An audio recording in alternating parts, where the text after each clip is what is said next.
Al Día es presentado por Banco de Venezuela. El mayor valor eres tú.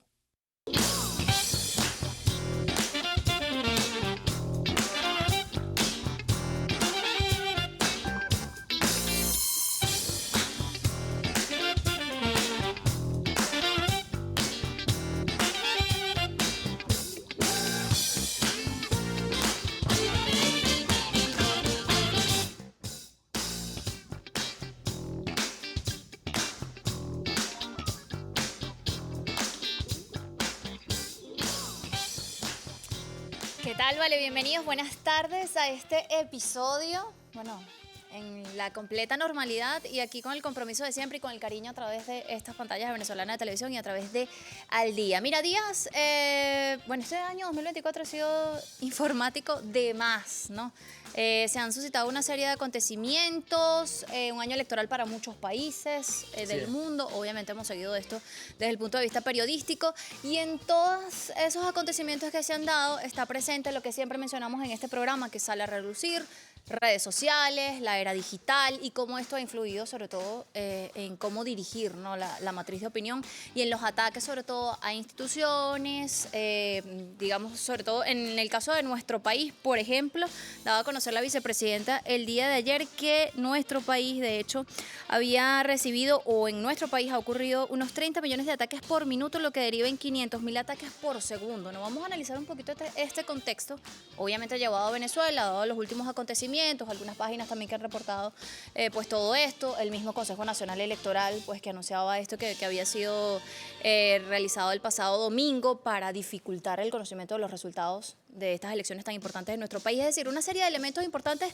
que no solo ocurren en Venezuela, sino que hay que analizar también cómo se mueve el tema de la geopolítica en torno a esto. Y esto hablando específicamente de los ataques, lo que han denominado ciberataques, ataques a todas estas plataformas que forman parte de la institución, que el CNE no solo ha sido el foco, obviamente por el tema electoral, pero hay otras instituciones que también han sido víctimas de esto e incluso son atribuciones que se han hecho a través de estas plataformas digitales. Muchos dicen que es una falsa organización, otros dicen que si es la organización está denominada Anonymous. Eso lo vamos a hablar mucho más adelante, pero además a toda esta situación que si se quiere es algo informático y todo esto que ya lo vamos a abordar a profundidad, también se ha sumado este otro elemento de esta guerra digital que se ha querido imponer a través de las redes sociales, cómo inocular de cierta forma durante todo este tema de la campaña electoral este odio que luego se ve reflejado en las calles y obviamente la respuesta del Estado, cómo ha sido mantener la paz en nuestro país y obviamente quienes hayan cometido algún delito estarán precisamente teniendo todas estas consecuencias, quienes están al margen de la ley. Entonces, bueno, todo esto se da, estas dos situaciones que estamos viviendo en nuestro país en medio del proceso electoral y obviamente nosotros queremos traerlo acá a colación porque queremos desmitificar, como dice mi amiga Jocelyn, de manera reiterada, todas estas fake news que se dan a través de las plataformas digitales, también toda esta controversia que se ha generado ahora a raíz de las declaraciones que dio ayer el presidente Nicolás Maduro sobre el WhatsApp. Entonces han querido también tergiversar de que se prohibió el WhatsApp en Venezuela. No es cierto. Y también lo han querido vincular con temas tan sensibles quizás como el día a día. No, ahora no vamos a poder usar WhatsApp. Entonces que yo tengo mi emprendimiento, ahora no lo puedo publicar por allí. De cierta forma quieren también tergiversar la opinión que dio ayer el presidente Nicolás Maduro y forma parte también de esta guerra mediática. Bueno, hay que revisar además quiénes son los dueños de estas plataformas. Hay que considerarlo así. Obviamente no puede ser una salida abrupta, como decía el jefe de Estado, es una decisión personal. Y usted ve además por dónde está compartiendo sus datos muy, pero muy personales dados los últimos acontecimientos en nuestro país. Lo hemos hablado acá en distintos espacios, la inteligencia artificial, que te escuchan, incluso. ¿no? ¿Cómo? Que te escuchan, o sea, que de repente le hemos dicho, ¿no? El tema de cómo funciona el algoritmo, cómo funciona, de hecho, en campañas electorales como la que se dio en nuestro país, ¿no? Hay que revisar sobre todo minuciosamente y saber a través de estas entrevistas cuáles son esas herramientas o cuáles son esos lugares donde nosotros podemos corroborar si ciertamente están sucediendo este tipo de cosas, ciberataques contra nuestro país particularmente, que es lo que más nos interesa, obviamente que sucede en la región. Todo eso lo vamos a ver en este Al Día muy especial que hemos dedicado para este tema el día de hoy. Mira, incuestionable, ¿no? El tema también de la confidencialidad, gracias, Jocelyn, de esta información, porque ellos dicen que está cifrado, que esto, pero hasta todo eso, cierto punto, eso es todos sabemos de vulnerable. las estafas, incluso que se dan con mucha facilidad también a través de estas plataformas. Mira, vamos a ver a Carla. Vamos a ver a Carla. Adelante. Hace 22 años, un 11 de abril de 2002, Venezuela vivió el primer golpe mediático de la historia universal. Los poderes fácticos pusieron en práctica un plan meticulosamente diseñado en sus laboratorios de guerra, pero en la realidad las cosas no siempre salen como se planean. En ese entonces no contaron con la reacción apasionada y decidida del pueblo venezolano. Hoy, después de las elecciones del 28 de julio, nos enfrentamos a un nuevo desafío, un golpe cibernético, el primero de la historia de Venezuela. Así como en aquel abril, el pueblo venezolano demuestra su fortaleza y unidad frente a este nuevo ataque. La paz, única vía hacia la prosperidad que todos anhelamos, se convierte en nuestra mayor defensa. No permitamos que la desinformación y el caos frenen nuestro progreso. Juntos defenderemos la verdad y la estabilidad, construyendo un futuro de paz y prosperidad para todos. Bueno, allí parte de la respuesta, ¿no? También el pueblo en la calle, el pueblo se ha mantenido en la calle defendiendo la paz y ahí veíamos las imágenes del pueblo en el Palacio de Miraflores. Mira, también lo hemos dicho en este espacio cuando hemos conversado, obviamente estas herramientas son muy útiles en este momento en el que nos encontramos el día de hoy, con la inmediatez además que requieren ciertas cosas, pero ciertamente nada va a suplantar esa comunicación cara a cara. Y es importante además que se estén dando estas movilizaciones porque además por las redes sociales se quiso imponer, ¿no?, cierto grupo y decir que era la mayoría, pero esas otras personas que tienen otra opinión y que ciertamente ejercieron su derecho al voto, por ejemplo, refiriéndonos a la situación en Venezuela el pasado domingo, existen, están por allí, hacen vida en nuestro país, trabajan por nuestro país y mostrar pues esa otra cara a través de los medios convencionales también es muy importante. No, y que una cosa son las redes sociales y otra cosa es la calle. Y vamos a ver quiénes nos acompañan el día de hoy. Adelante.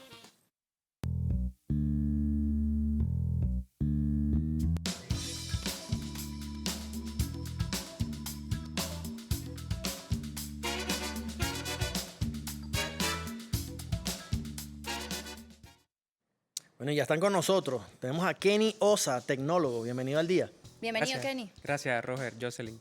No, un placer para nosotros porque tenemos muchas preguntas y queremos además que nos explique ciertas cosas y ciertas vías incluso para conocer toda esta información relacionada a este tema. Y Jean-Paul Mers, internacionalista, ya nos has acompañado, Jean-Paul, y qué propicio conversar en este tema porque no solo se trata de nuestro país, muchos países han denunciado, de hecho, sobre todo en este año 2024, un año casi en su mayoría electoral para muchos países, y el tema de la era digital, de las plataformas digitales, de todo lo que se mueve allí, ha sido fundamental también para ciertos procesos.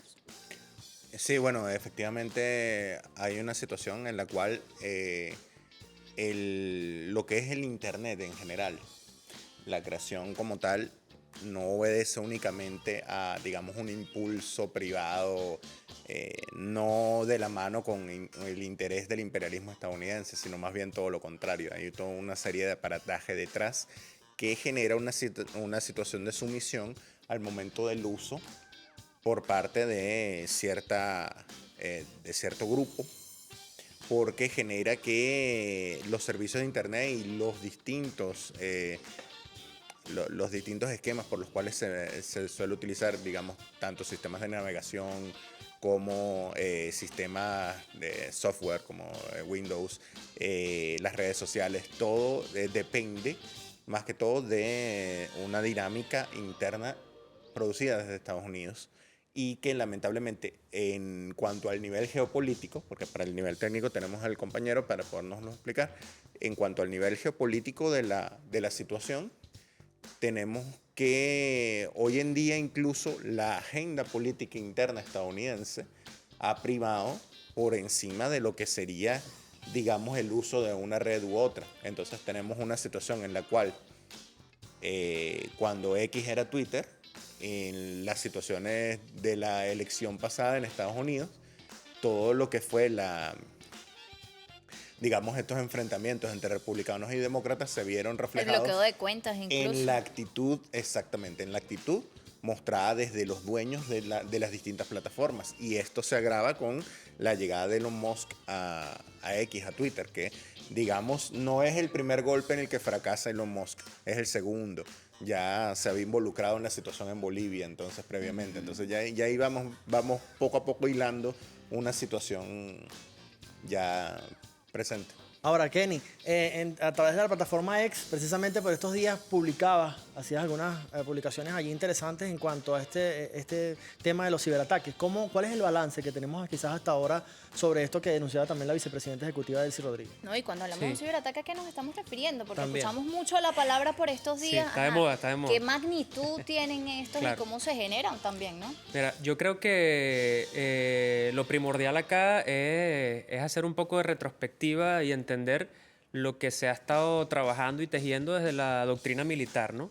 Desde la doctrina militar se habla de las generaciones de la guerra y históricamente pues habíamos venido observando unos métodos, unas tácticas de guerra en la primera generación que tenían que ver solamente con armas de fuego, constituciones de algunos ejércitos.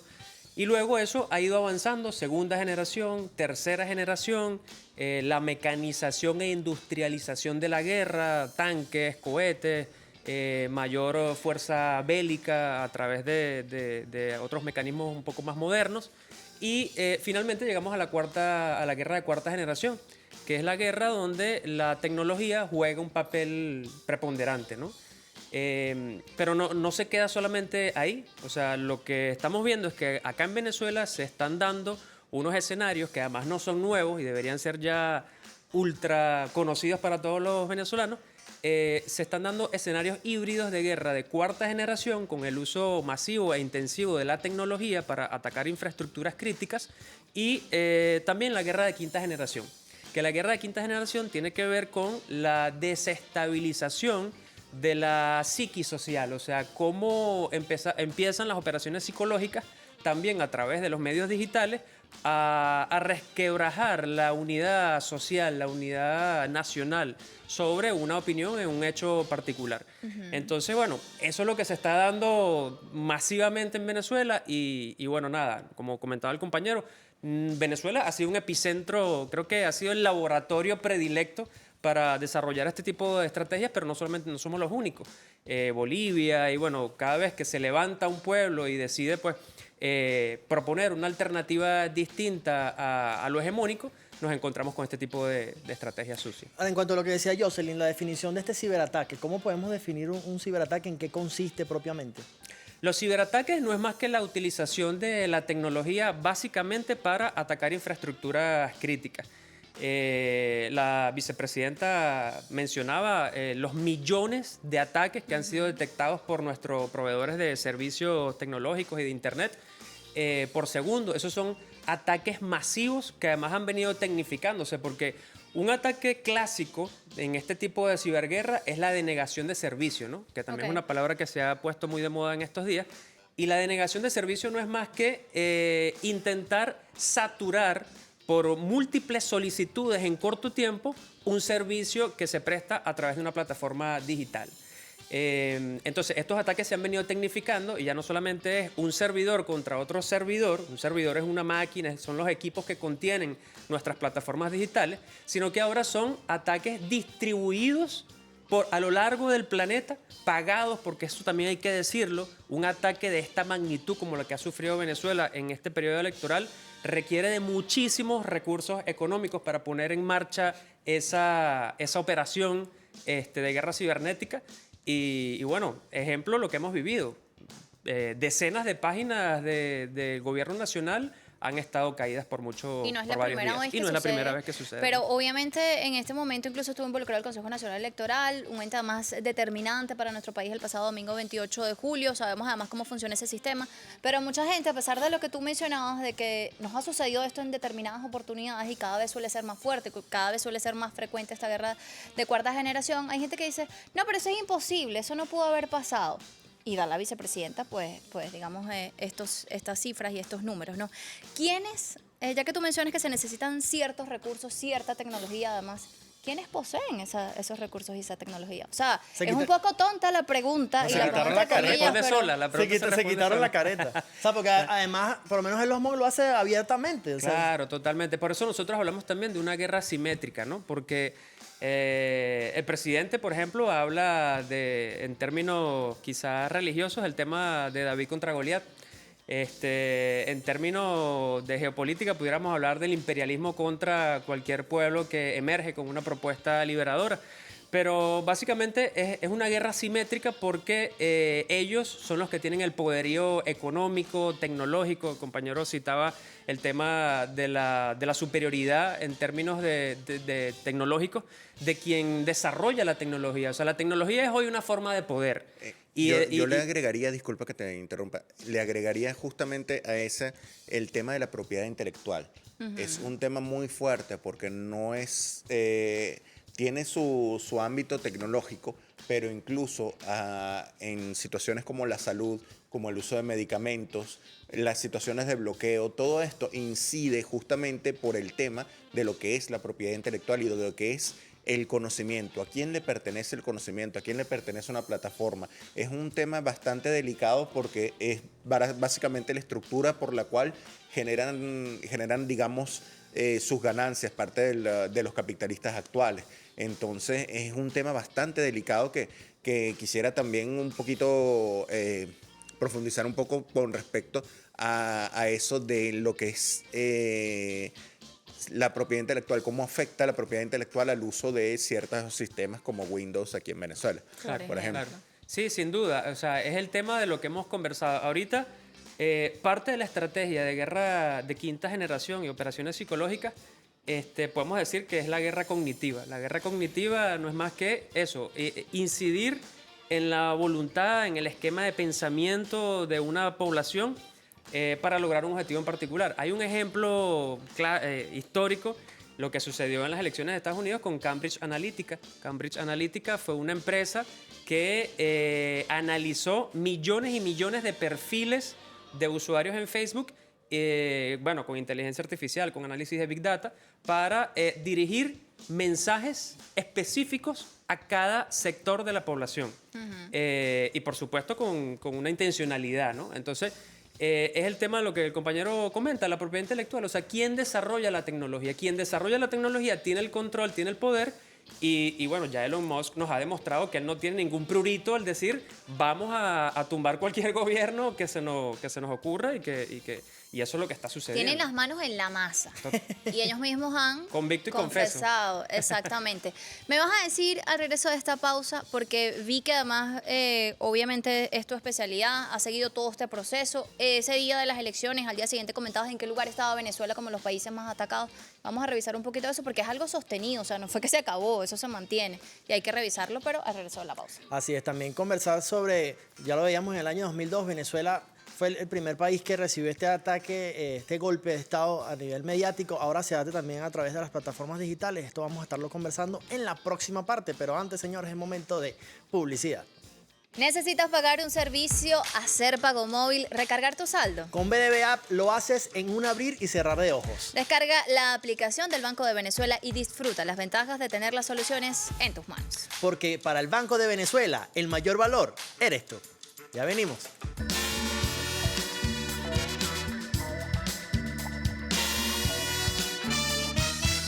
Escalofriante. Inteligencia artificial habla sobre las operaciones psicológicas en Venezuela. Entrevisté a una inteligencia artificial y sus declaraciones fueron realmente escalofriantes. Le pregunté lo siguiente: ¿es posible realizar una operación psicológica para imponer el odio usando bots, IA y los algoritmos de las redes sociales? Esto fue lo que me dijo. Sí, es posible llevar a cabo una operación psicológica de gran alcance para fomentar el odio entre grupos utilizando bots, inteligencia artificial y algoritmos en las redes sociales. Esta táctica ha sido utilizada por actores malintencionados para sembrar discordia, polarizar opiniones y desestabilizar comunidades. Los bots pueden difundir mensajes inflamatorios de manera masiva y rápida, amplificando así el alcance de contenido divisivo. La inteligencia artificial también puede ser utilizada para analizar patrones de comportamiento en línea y personalizar estrategias de manipulación psicológica. Además, los algoritmos de las redes sociales pueden contribuir a la propagación de contenido nocivo al priorizar la visibilidad de publicaciones sensacionalistas o extremistas. Bueno, ya lo veíamos, parte de la conversación que tenemos acá, ya lo decía Kenny Osa, uno de nuestros invitados, tecnólogo. También tenemos a Jean-Paul Mertz, internacionalista, y yo dejaba también una pregunta antes de irnos a la pausa, y es precisamente remontarnos al año 2002, cuando Venezuela fue epicentro de un golpe de Estado mediático. Ahora estamos enfrente de otro golpe de Estado que ya lo han denunciado nuestras autoridades venezolanas, Jean Paul, pero a través de estas plataformas digitales y con el uso de todas estas herramientas tecnológicas, ¿no? Sí, es que justamente hay un tema, hay como una especie de limbo respecto a que son plataformas que están ubicadas en Estados Unidos, que responden a leyes de otros países, pero cuyo uso se extiende internacionalmente. Entonces, ¿qué pasa? Hay una situación en la cual no hay un contrato o una manera en la cual estas plataformas realmente se ciñan a las leyes de cada país en donde se aplican, sino que simplemente hay un uso que viene dado desde digamos, la legalidad de otro país. Y eso hace que este vacío se use para generar una especie de anonimato dentro de las redes, dentro de la cual yo estoy diciendo aquí, y yo puedo decir aquí unas cosas allí bien fuertes, pero como las estoy escribiendo para acá, yo solo estoy viendo para acá, porque está también un tema particular, psicológico. Hay cosas que de repente yo no les puedo decir a ustedes a la cara, pero de repente por aquí se las escribo. Como un y me escudo, siento ¿no? como, exactamente, como si estuviera escribiendo un diario.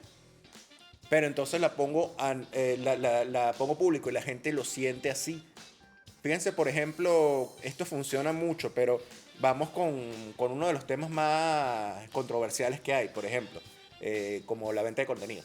Hay muchos bots, muchas situaciones completamente artificiales, y la gente está tan ansiada del contacto humano que responde como si fuera a responderle a una persona o a otra, así, exacto, porque da la ilusión de ese contacto. Y así con lo mismo, inteligencias artificiales, cuestiones de mercadotecnia, estafas piramidales, que son, digamos, el esquema, por ejemplo, con el cual comenzaron las criptomonedas, que ahorita están también cayendo. Atención a El Salvador, por eso. Pero justamente toda esta situación que se genera cuando no conoces cómo se crea una tecnología, sino simplemente la usas y crees que eres experto porque la usas, pero no entras en cómo se está desarrollando, ni todo lo que está detrás de eso, ni siquiera en los aspectos legales, cuando dice acepto los términos y condiciones. Ni lo lee. Aceptar, siguiente. Exacto. Y Sí, entonces, vale. ¿eso qué genera? Eso genera que al momento uno ni siquiera sabe qué es lo que está aceptando de dar todos esos mensajes que ha dado, muchos de tipo personal, de tipo íntimo. ¿Cuántos no hemos tenido, digamos, tú has tenido digamos, te has mensajeado con una novia a través de WhatsApp, por ejemplo, o de Facebook? Claro. Exacto. Entonces, todo eso, bajo los términos y condiciones, está en manos de Meta. Hasta la ubicación. Sí, exacto. Sí, es que ese es el tema, eso es clave. Las aplicaciones te preguntan. Sí. ¿Permites, cómo es que tu ubicación, Todo. tus datos? Acceso a la Dale, galería dale. de fotos, acceso a los Todo, contactos, a la acceso a la cámara. mensajería, O sea. a la cámara, absolutamente todo. Y es clave lo que decía Jean Paul, o sea, el tema de finalmente son empresas norteamericanas de impacto global, ¿no?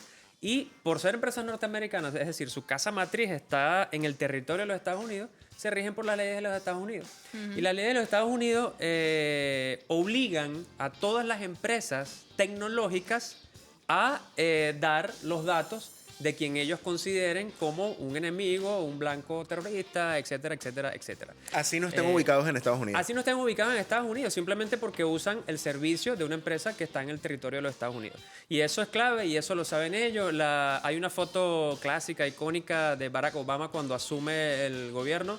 Su primera reunión prácticamente fue con todos los CEO de las empresas tecnológicas de Estados Unidos. Qué casualidad. Qué casualidad.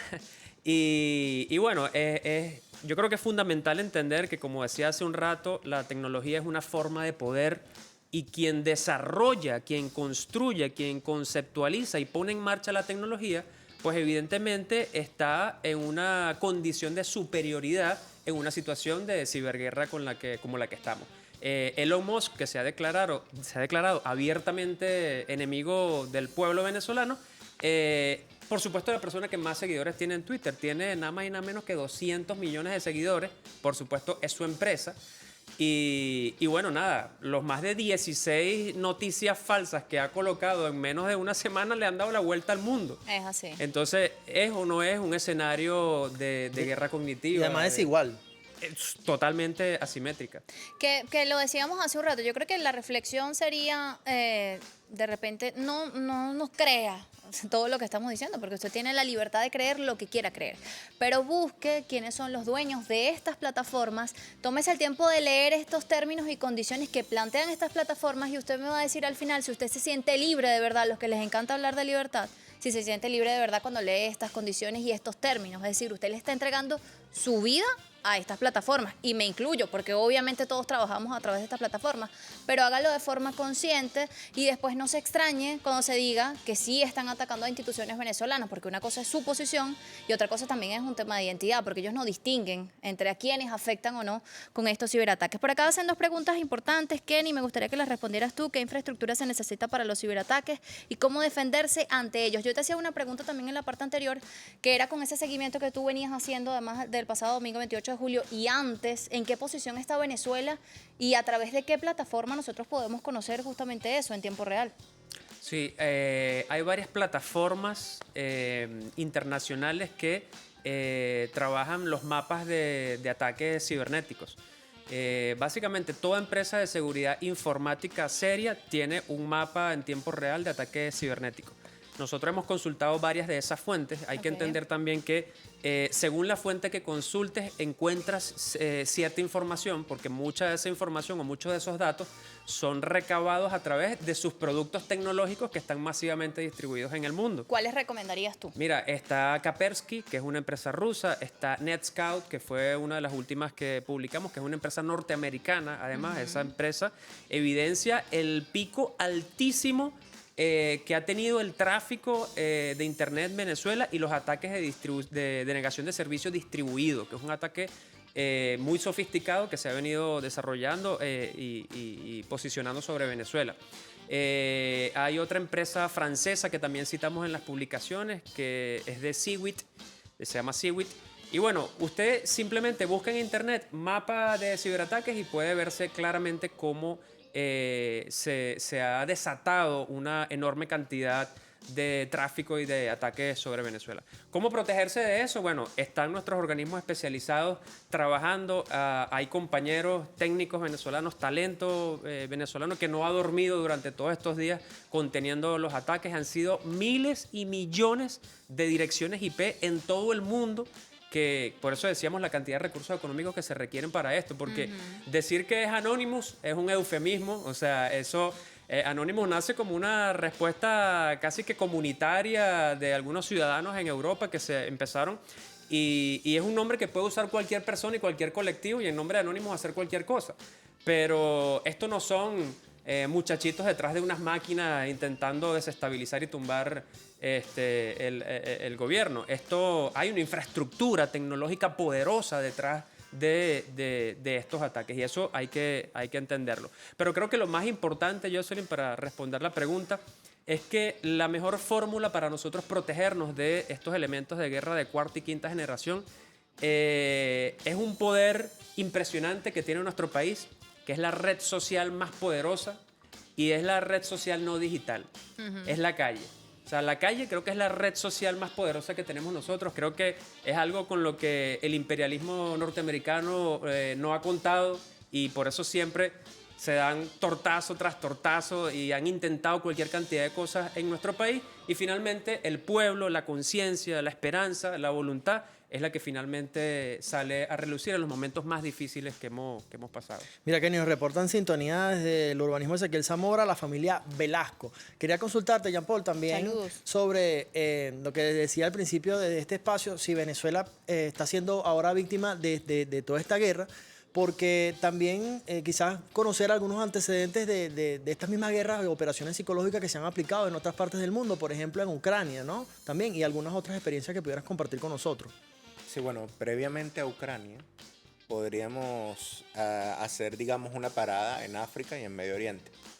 Yo recuerdo muy bien cuando en 2011 fue a través de Twitter que comenzó la llamada a una movilización que bajo una especie, justamente ellos mismos decían que eran civiles que estaban buscando un cambio, una transición a la democracia en Libia, y terminó siendo más de 5.000 mercenarios pagados por países extranjeros que dirigieron Libia, digamos, a un caos, acabando con el país, digamos, de mayor calidad de vida de África y generando una situación que se desbordó en cuanto al tema de lo que sería el control del flujo migratorio y que hoy en día ha llevado a respuestas como lo que está pasando en Reino Unido. ¿Okay? Todo eso tiene su origen en la búsqueda geopolítica de Estados Unidos de evitar que África fuese, digamos, un polo de desarrollo, tal y como lo había propuesto el coronel Gaddafi con respecto al uso de un satélite propio, con respecto al uso de una moneda propia, cosas que no, lamentablemente en partes de África no se tienen. En partes de África incluso dependen del Banco Central francés como en África Occidental y en África Ecuatorial, en África Central, y esto ha generado toda una situación de dependencia de la cual los europeos no nos dicen nada, que es desde estos países de donde se genera el flujo migratorio. Pero entonces cuando hay una reacción, hay una situación en la cual se ve desde un punto de vista occidental y lamentablemente por el tema de compartir el idioma y por el tema también muchas veces de una situación racial heredada de la colonia en Latinoamérica, muchas veces hay una identidad falsa con Occidente que lleva, digamos, a liderazgos como el de Milei y que a su vez se termina viendo como lo que es una farsa, que lo que implica es imponer la sumisión geopolítica a Europa y Estados Unidos. Ahora, este ejemplo con el que comenzó Twitter, digamos, el llamado Día de la Ira contra Muammar al-Gaddafi, las situaciones que pasó en lo que se llamó la Primavera Árabe, que en realidad lo que pasó fue una expansión geopolítica de ciertas potencias regionales que al final se detuvo en Siria, que Siria fue el primer país al cual supuestamente Anonymous le declaró la guerra, cuando tú tenías la creación de lo que es el Estado Islámico y a muchos de estos inmigrantes que fueron permeados primero por la discriminación al ser recibidos en Europa con una serie de leyes, como por ejemplo en Suiza la prohibición de colocar minaretes, es decir, generar su estructura, su sitio para poder rezar, para poder expresarse libremente, prohibido totalmente porque supuestamente es una amenaza para los valores europeos, pero en realidad es una forma de racismo, de colonialismo sobre ello. Entonces, ¿qué pasa? La respuesta es la radicalización. ¿Por qué? Porque van en manos de una gente que también desde la época de la Guerra Fría ha estado aliado a Occidente, como son los radicales islamistas que crearon el Talibán, Al-Qaeda y lo que fue el Estado Islámico. Y cómo esto llevó después a que justamente el atacado por Anonymous no sea esto, sino Bashar al-Assad. Y cuando el Estado Islámico estaba cerca de las alturas del Golán, no se le ocurrió ni por un momento que Israel, que la entidad sionista, fuese, digamos, el enemigo, sino que más bien sus heridos eran atendidos por la entidad sionista. Entonces, tienes estos ejemplos. Y luego en Ucrania. En Ucrania tenemos las revoluciones de colores. En Ucrania tenemos una situación muy lamentablemente continuada en la cual se discriminó para una parte de la población, se les enseñó que su voto no valía. ¿Por qué? Porque por dos veces. Primero, cuando la supuesta Revolución Naranja obligaron a repetir las elecciones hasta que Yanukovych perdió. Y segundo, cuando Yanukovych vuelve, salen con lo de Euromaidán. Entonces, ¿qué dice la gente del Donbass? ¿Qué dice la gente de Crimea? ¿Qué dice la gente de Odessa? Si mi voto no vale, yo no tengo por qué pertenecer a este país. ¿Por qué? Porque cada vez que yo voto y que logra un líder como Yanukovych, el Partido de las Regiones, llegar al poder, entonces venían los europeos y la Unión Europea e imponía, digamos, una visión según la cual esto era malo. Y una visión según la cual alzarse contra esto y generar unas hordas fascistas como las que intentaron poner aquí. ¿Por qué? Porque todo esto también está de la mano. De ahí viene el POR de Serbia, por ejemplo. Tenemos que hacer una pausa. A regreso seguimos revisando qué otros antecedentes existen y qué otras plataformas usted puede usar para cuidar un poquito más pues, esos datos personales. Ya venimos con más al día.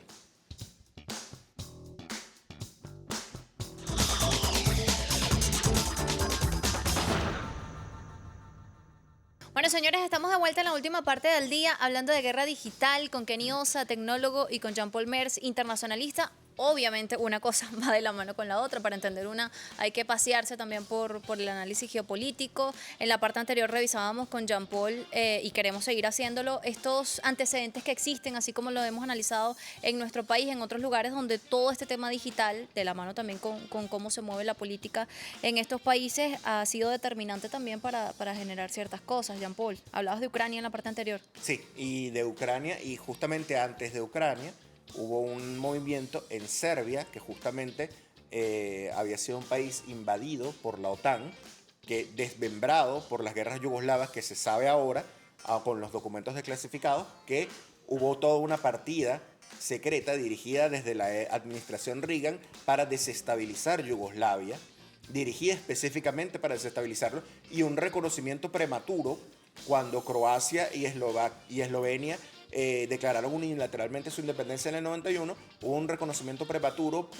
primero de Alemania que jaló a toda la comunidad económica europea, que en ese momento se estaba convirtiendo en la Unión Europea, y que hizo que al ser prematuro hubiese una lucha interna que por tener unas fronteras que no habían sido, digamos, por décadas, había sido una situación en la cual los pueblos habían vivido aquí o allá, más allá de su nacionalidad, porque todo era Yugoslavia, generó unas separaciones artificiales que después fueron reimpuestas a través de los acuerdos de Dayton en Bosnia. Pero ahí, para la caída del presidente Milosevic, que fue asesinado incluso en juicio en La Haya, o sea, supuestamente súper custodiado por Occidente, también asesinado en medio de ello, hay un movimiento supuestamente nacido estudiantil, espontáneo, como a ellos les gusta decir, no violento, manifestaciones Sí, pacíficas, claro. gente que solamente está... Entonces, ahí nace un movimiento que se llamó Otpor.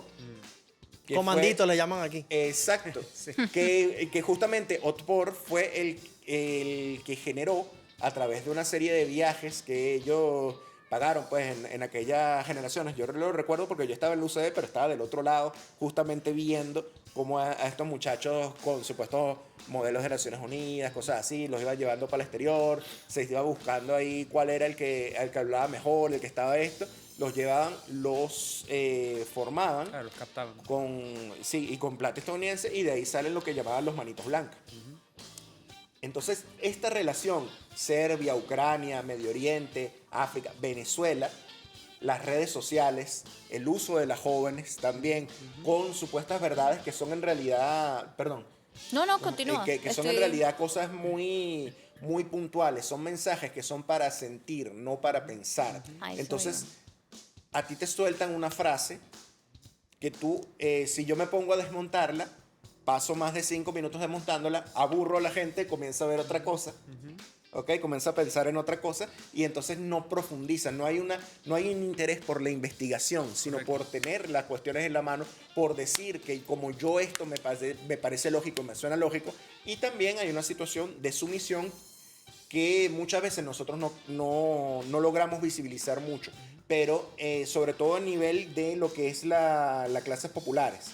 Hay unas situaciones que no son las diferencias, digamos, de clase más grandes que se ven a lo macro de todo el país, sino más dentro del círculo económico de la propia comunidad, en la cual tú, por ejemplo, vas a un abasto privado o a una panadería y tienes a un señor que sin tener, digamos, una preparación política, te habla como un poco de cosas, generalmente muy dirigida, y como justamente es el dueño o algo por el estilo, tienes a la gente alrededor diciendo que sí, porque si no, claro, no. Mira, ya que hablabas hace un ratico de todo este tema de Ucrania, de Rusia, hay que recordar además cómo se bloqueaba contenido nada más por mostrar, digamos, esa otra parte de esa hegemonía mediática que buscó hacernos creer, además, acerca de una situación particular que llevaba años y la gente no se preocupaba incluso por leer pues la historia particular de estos países, cuentas bloqueadas en Twitter nada más por publicar, digamos, la otra cara que a ellos no les gusta ver. Hay otras plataformas. Perdón, yo fui bloqueado por Twitter durante más de 2 años, cuando la primera baja de lo que teníamos, lo que llamamos la tropa. Sí, claro. Durante dos años ¿Por qué me bloquearon? ¿Por qué me bloquearon? Una y otra vez estuve preguntando a los administradores hasta que por fin me soltaron la cuenta, pero ya para ese entonces ya me dije, no. Yo caí ahí también con una cuenta de 15.000 seguidores y bueno, tenía @cosa y por eso abrí otra cosa. Mira, Kenny, ahora, ¿cómo Esa no me la hacerle, han cerrado todavía, ojalá que Mira, no las siga. alternativas. cómo hacerle frente? Exacto, Sí. ¿cómo hacerle frente? Sabemos que ellos van a seguir dominando estos espacios, Totalmente. pero ¿cómo hacerle Por ahora, frente a pues. esto? Mira, la batalla hay que darla en todos los espacios. Sin embargo, creo que es importante hacer conciencia, ¿no? Porque Jean-Paul decía algo muy interesante y es que justamente en estas operaciones psicológicas y de guerra cognitiva se busca es justamente atacar la emocionalidad del individuo, ¿no? Y nosotros lo que las revoluciones en el mundo lo que han buscado históricamente más bien es generar conciencia. Y la conciencia nace del conocimiento, no de la emocionalidad. Entonces, bueno, es un poco lo que están buscando estas guerras cognitivas y atacar los vectores más vulnerables, o sea, sectores de un grupo etario de personas de tercera edad, personas de la juventud también. Y bueno, nada, por ahí van incidiendo en la psiquis colectiva y van posicionando una idea. ¿Sabes disculpa que te interrumpa, pero me vino a la mente una imagen. El hecho de que viéramos, además que se hicieran virales estas imágenes donde pues tumbaban las estatuas del comandante Chávez, sabemos lo que significa Chávez Sí. para este país, estaba apelando a generar una reacción de odio, de indignación de la otra parte justamente para llevarnos a ese escenario de violencia extrema. Absolutamente, absolutamente. Es el tema de la simbología. O sea, es una guerra también usando los símbolos para atacar la emocionalidad, lo que estamos conversando. Pero fíjate que es algo interesante, es que yo pienso que hay que estar en las plataformas dando la batalla, pero entendiendo que estamos en una condición de inferioridad hasta Claro. tanto y cuanto nosotros no comencemos a desarrollar nuestra propia tecnología. Por ejemplo, es muy sencillo darse cuenta que a nosotros nos cuesta muchísimo generar tendencias en estas redes sociales. O sea, toda esta semana electoral las tendencias fueron María Corina, no sé qué, O sea, y por más esfuerzo que hace el pueblo venezolano en mostrar la realidad, el algoritmo simplemente no lo prioriza. Sí. Y bueno, así sucede con los seguidores. Tú te das cuenta, el presidente Nicolás Maduro le cuesta enormemente aumentar sus seguidores en estas redes sociales por más esfuerzo que se haga. Y si tenía baneo, ahora tiene más. Por supuesto, y es que ahí la discrecionalidad del algoritmo es algo que nosotros tenemos que asumir y entender. Y hay una técnica que está documentada en varios casos, que se ha comprobado, que es el shadow ban, ¿no? Que es como de alguna manera el algoritmo simplemente te invisibiliza. Exacto. Completamente. O sea, y hace un contenido que puede llegar a ser viral, que puede llegar a tener una información muy importante para la colectividad, pero No conviene. hay un sesgo político del algoritmo y simplemente llega a unos pocos. Creo Es que una hace falta realidad. formación. Mira, y en otro este sentido. programa. Vamos Y otro con las programa porque universidades, todavía sí. quedaron cosas Segunda parte. por conversar aquí. Y bueno, realmente también apelar a que la responsabilidad de la ley le va a caer a usted, señor. No, nadie lo va a acompañar cuando usted venga y haga una declaración llamando a quemar personas, a acabar con la vida de otra persona porque piensa diferente a usted. Entonces no se deje llevar por esa emocionalidad y no cometa un delito porque está al margen de la ley y le va a caer todo el peso. Debería ser así. Bueno, nos despedimos. Agradecemos mucho a Jean-Paul Mers, a Kenny Osa, que seguramente nos van a acompañar en una segunda parte porque esto hay que seguirlo analizando y que generar además plataformas de estudio sobre este tema para estar bien informados. Nosotros nos despedimos. Redes sociales. Esperamos que les haya gustado, obviamente, este espacio. Redes Kenny. sociales, por aquí. Arroba otra cosa en Twitter e Instagram. Ajá, y por aquí, Jean-Paul. @2054jp, Twitter e Instagram. Ah, qué Bueno, fácil. Te has cambiado ya de tantas veces. Pero igual lo vamos a colocar en aldia.tv8. Vamos a colocar las redes sociales, también una foto. Así que los invito a que nos sigan por allí. Aldia.tv8. Gracias a Winita, esta es nuestra intérprete de lengua de señas venezolana. Así nos despedimos. Cuídense mucho. Nos vemos mañana a la misma hora. Feliz tarde.